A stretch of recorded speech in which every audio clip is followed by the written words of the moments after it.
Então, pessoal, hoje nós vamos ter a nossa aula sobre métodos de se contar história, que são vários. A gente pode criar muitos, pode pesquisar outros, não é? E uma das primeiras coisas que eu quero mostrar para vocês sobre os métodos é que há uma fantasia, não é? Uma característica, alguma coisa que caracterize você como personagem da história que você vai contar é muito importante. Mesmo que não seja personagem da história, mas que seja algo mais descolado, né? Mais infantil, com certeza vai encantar o coração das crianças enquanto elas escutam a história. Então, pessoal, vamos para o primeiro método de se contar história que eu trouxe aqui para que a gente possa aprender juntos. Nós vamos para o método dos cartazes, que é, para mim, assim, o mais fácil que tem de se usar é de cartazes, que são esses aqui, certo? Então, são as histórias de cartazes. O que a gente tem que fazer com as histórias de cartazes? Primeira coisa, como eu já falei para vocês, é na aula sobre contação de história, orar, se preparar espiritualmente, não é? Por mais que você tenha contado a história 10 vezes, você ora de novo, se prepara de novo, porque se o Espírito Santo não nos ajudar, a gente não vai conseguir fazer nada. Então é assim, uma das coisas que a gente tem que prestar bastante atenção, estudar a história com antecedência, que é para poder a gente conseguir ir passando os cartazes um a um, mostrando para as crianças. Na hora que a gente for mudar o cartaz, a gente traz da frente para trás, vai mudando as figuras, sem se atrapalhar, porque a gente já conhece bem, a gente já treinou em casa, tá certo? E precisamos perceber uma coisa, quando nós formos contar uma história, a gente precisa de antemão conhecer o nosso público. São poucas crianças, então se elas são poucas crianças, a gente pode usar um cartaz desse tamanho, pequeno, porque elas estão próximas de nós, são poucas. Tá, mas a quantidade de crianças é relativa, é mais ou menos, não é tão pouco, né, que eu quero dizer, elas são, digamos que 30 crianças, não é? Então vamos acrescentar um pouquinho mais o tamanho dos cartazes. Usaremos mais ou menos desse tamanho. Do seminário aqui do Acre, não é? Tem muitas histórias que a gente pode pedir emprestada, às vezes paga uma ilusória mesmo, só para irrisória, né? Só mesmo para ajudar na manutenção. Então desse tamanho, se você tem como mandar alguém fazer, desenhar, pintar, eu sempre peço para o meu filho Felipe, eu também ajudo ele a desenhar, pintar, ampliar e fazer um pouco maior. Mas as suas crianças, elas vão ser um grupo maior, como no meu caso eu já fui fazer conferência infantil numa igreja Assembleia de Deus, onde a igreja era lotada, tanto criança quanto adulto. Então eu prefiro ampliar a história mais, no meu caso, que graças a Deus eu tenho uma habilidade com isso, né? Meu filho me ajuda a ampliar, se eu já tenho algumas, mas se de repente o tema foi escolhido pela igreja, então eu não posso usar as que eu tenho, né? Seria uma imagem assim maior. E a gente tem que conhecer bem, né? Para contar também com entusiasmo, mesmo que seja bíblica. No caso dessa daqui, aquelas primeiras que eu mostrei não eram bíblicas.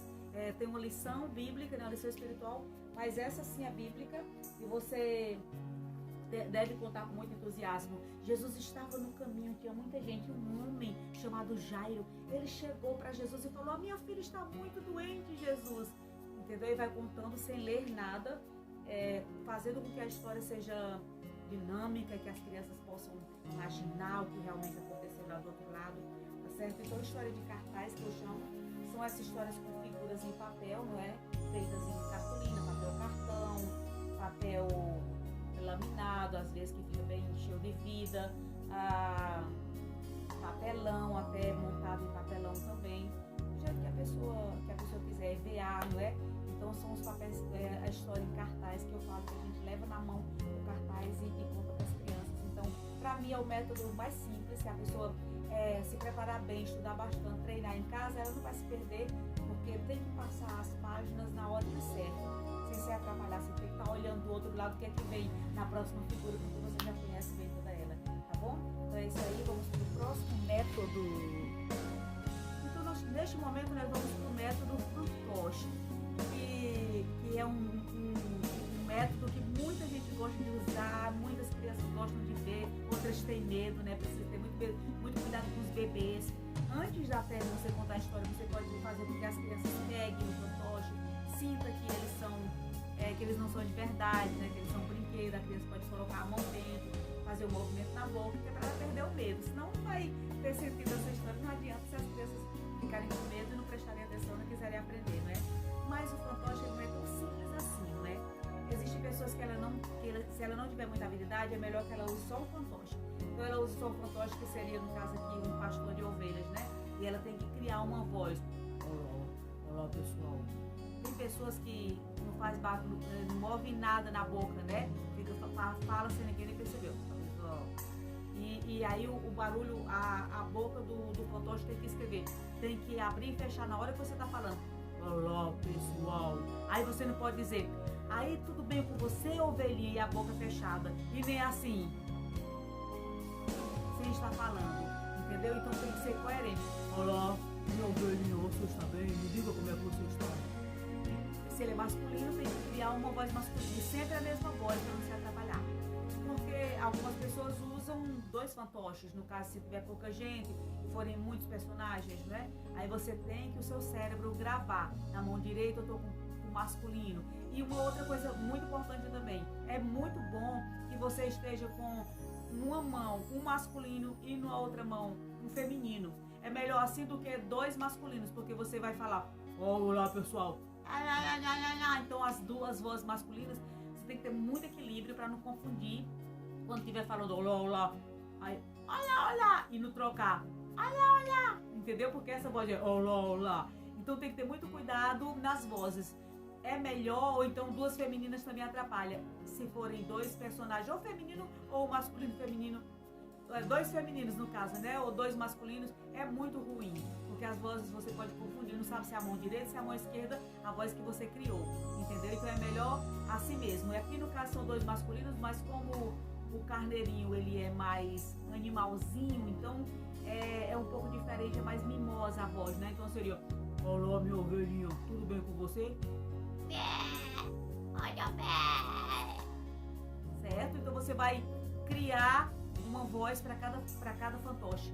É complicado, não é fácil, porque você tem que ter muito equilíbrio, senão as crianças percebem lá, não é? De trás das cortinas, e você tá atrapalhado, porque você não sabe quem é quem, tá? Então é importante. Uma coisa muito importante do fantoche também é assim, se o fantoche ele é da cidade, conhecido naquela cidade, e ele tem o nome de José, então ele tem que ser sempre José, ele não pode ir para outra igreja com o nome de Sebastião, porque vai que tem uma criança que estava na igreja quando ele era José, ela vai ficar confusa, mas ele é Sebastião ou ele é José? Então, como animal de estimação, se você tem vários fantoches, você também deve dar um nome para o seu fantoche, ele deve ser batizado com aquele nome, para onde ele for, ele tem que ser aquele nome, entendeu? Então essa é a Mé, o nome dela é Mé, ela não pode ser chamada de Rosinha, por exemplo, porque as crianças vão dizer, eu conheço ela, o nome dela é Mé, não é? Então é muito importante que a gente estude antes sobre fantoche, se capacite, porque não é um método fácil de se usar, mas se consegue com muita dedicação. Bom, vamos pro próximo. Nós vamos ver agora o método bloquinhos. Esses bloquinhos, alguns são comprados já e outros você pode fazer, pode confeccionar. Tem vários tipos de material, que papelão mesmo, EVA e outros que a gente pode confeccionar o próprio bloquinho da gente. Esse daqui foi um presente que eu ganhei do pastor Figueiredo há muito tempo atrás, quando nós fomos no congresso da PEC. Nós fomos para um congresso e lá no congresso a PEC estava lá, não é? Aliança para a Evangelização das Crianças, um grupo lá vendendo e o pastor Figueiredo comprou para mim. Então olha que interessante esse método aqui, ó. Deixa eu colocar bem mais perto de vocês, tá bom? É para vocês verem bem direitinho como é que fica, olha. Então, crianças, olhe, o pecado, que são as coisas ruins que a gente faz contra Deus, a mentira, o ódio, o roubo, os palavrões, a desobediência, essas coisas ruins, elas nos separam de Deus. A gente fica longe de Deus, porque Deus não gosta. Então nós estamos assim, ó, separados de Deus com o pecado. Mas nós não podemos ficar separados de Deus assim, porque Deus está no céu. E um dia Ele falou que todas as pessoas iam morrer. E elas, quando morrerem ou quando Ele voltar para buscar as pessoas, que Ele falou que voltaria, para ir para o céu, precisa que essas pessoas estejam perdoadas dos seus pecados, para não ficar separados de Deus, para poder ficar junto com Ele lá no céu. Mas como fazer isso? Como fazer de novo uma amizade com Deus, já que a gente está separado dele por causa do nosso pecado? Então, olha, coisa maravilhosa, Jesus, o Filho de Deus, um dia ele morreu lá na cruz e derramou o sangue dele pelos nossos pecados. Ele morreu. E a palavra de Deus fala que ele foi sepultado dentro do túmulo. Jesus passou 3 dias lá. Mas olha, crianças, que coisa maravilhosa. Jesus não ficou morto. A palavra de Deus diz que com 3 dias Jesus ressuscitou. Ele saiu de dentro do túmulo, vivo. Ele ressurgiu.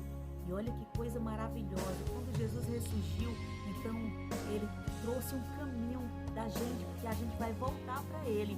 É o caminho do arrependimento dos nossos pecados e o pedido de perdão. E andando por esse caminho, encontraremos Jesus.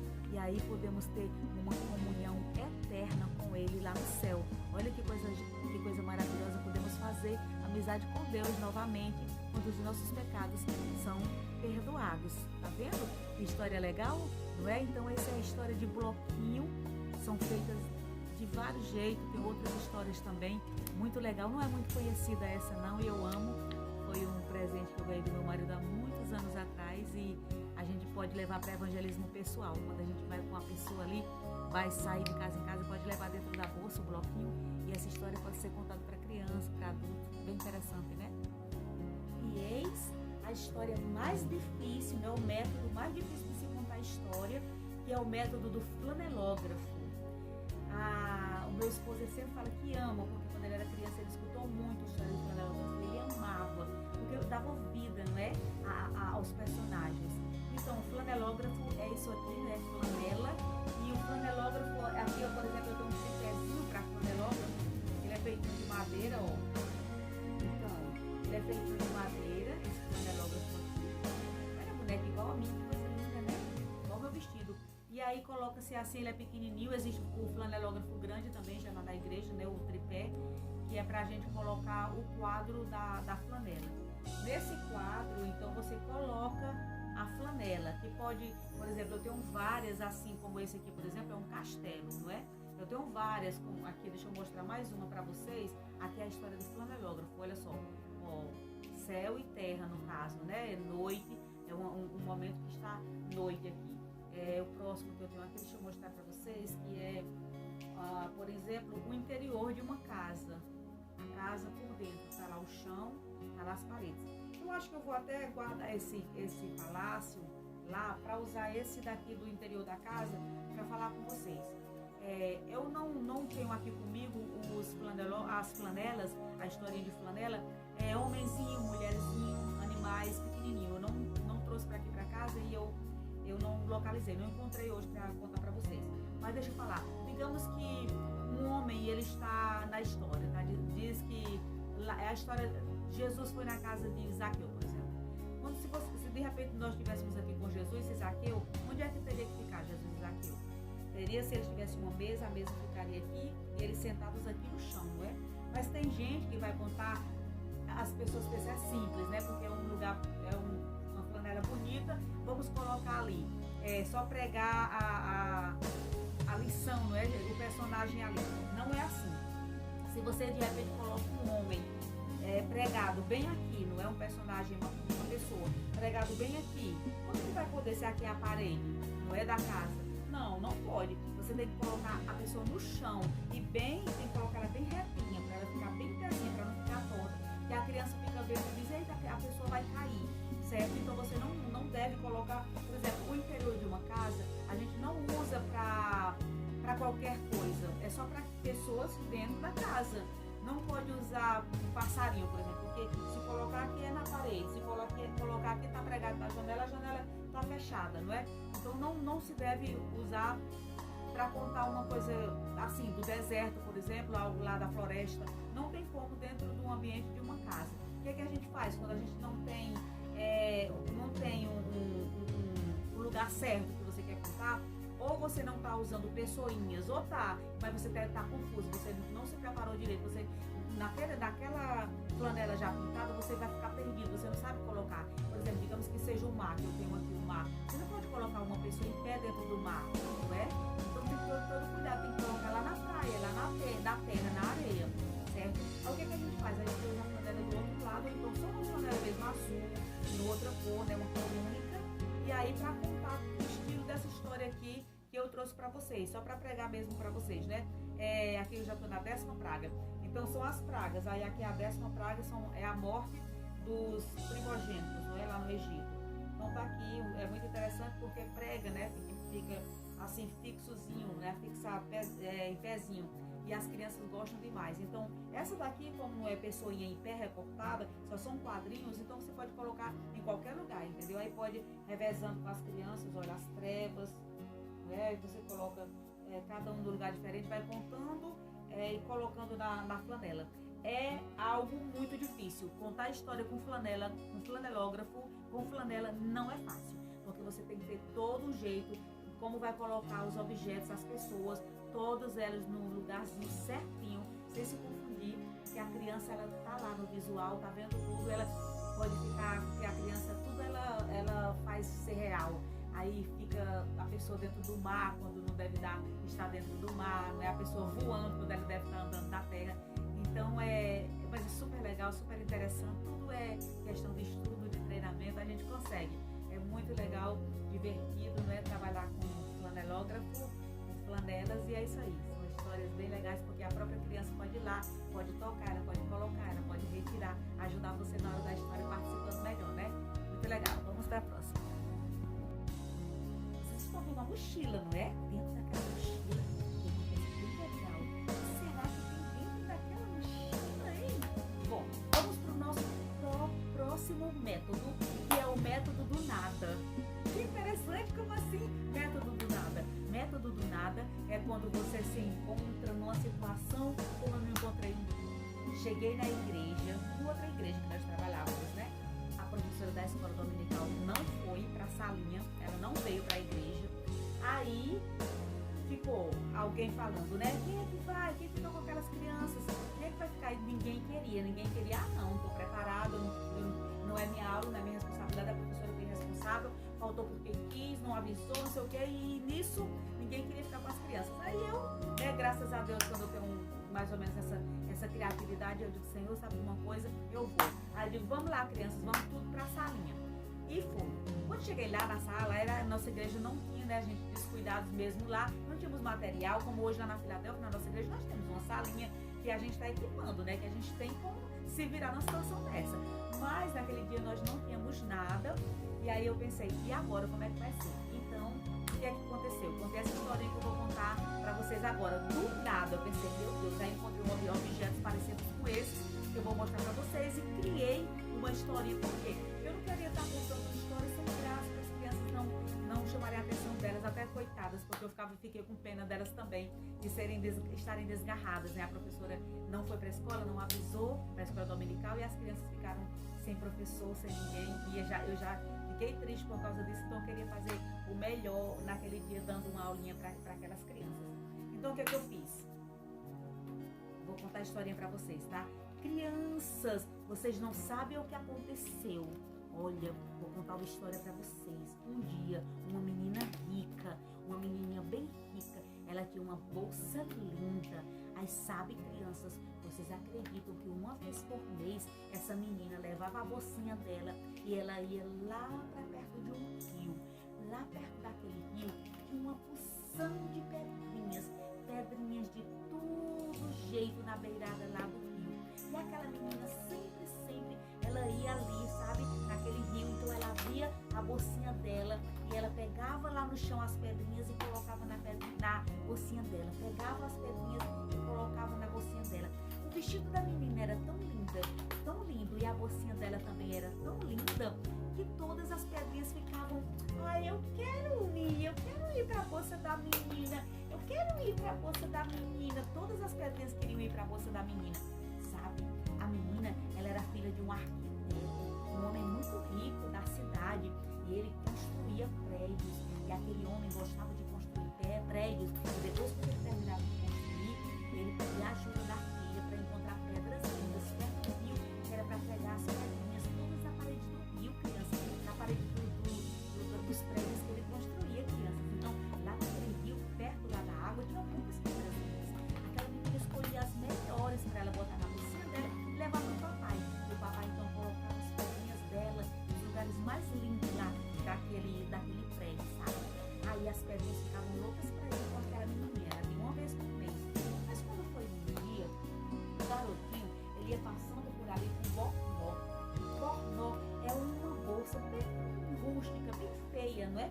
E aquele menino passou com aquele bornó. E ele começou a se abaixar e pegar pedrinhas do rio e colocar dentro do bornó dele. Mas aí, uma pedrinha que estava lá, ela estava ali, fazia tempo que ela dizia: ah, hoje é meu dia, aquela menina rica vai passar, nunca ela me pega, eu sei que hoje ela vai passar, eu quero ir para a bolsa da menina rica, eu quero ir para a bolsa da menina rica. Aí ela faz prédios lindos, vai me colocar lá em cima, eu vou ficar, todo mundo vai me ver a pedra linda lá no prédio. Naquele dia, crianças, que o garotinho passou com aquele bornó dele, colhendo aquelas pedras, e a roupinha dele era uma roupa meio jogada. Ele não era um menino rico, não, era um menino simples. E aquela pedrinha, quando viu aquele menino que não era a menina da bolsa bonita, não era a menina rica, a pedrinha já começou a se esconder. Eu não quero.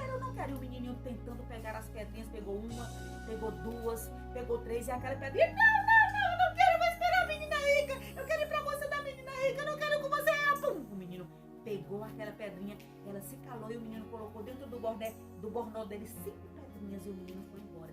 E sabe, dentro do bornó do menino, a pedrinha ia chateada, ficava com muita raiva. Mas sabe, lá longe, quando aquele garotinho foi andando, ele encontrou um homem bem altão, bem mau, era um gigante, bem altão mesmo. Aquele gigante, o nome dele era Golias, e ele queria matar o povo de Deus. E aquele rapazinho que foi à beira do rio, chamado Davi, ele amava Deus e ele amava o povo de Deus, e ele então foi defender o povo de Deus. Então Davi tirou de dentro do bornó, e quando Davi pegou a pedrinha, foi exatamente aquela pedrinha que estava sem querer ir com Davi. Davi tirou e botou numa baladeira, no estringue, aquela pedrinha rodou e puf, que pum!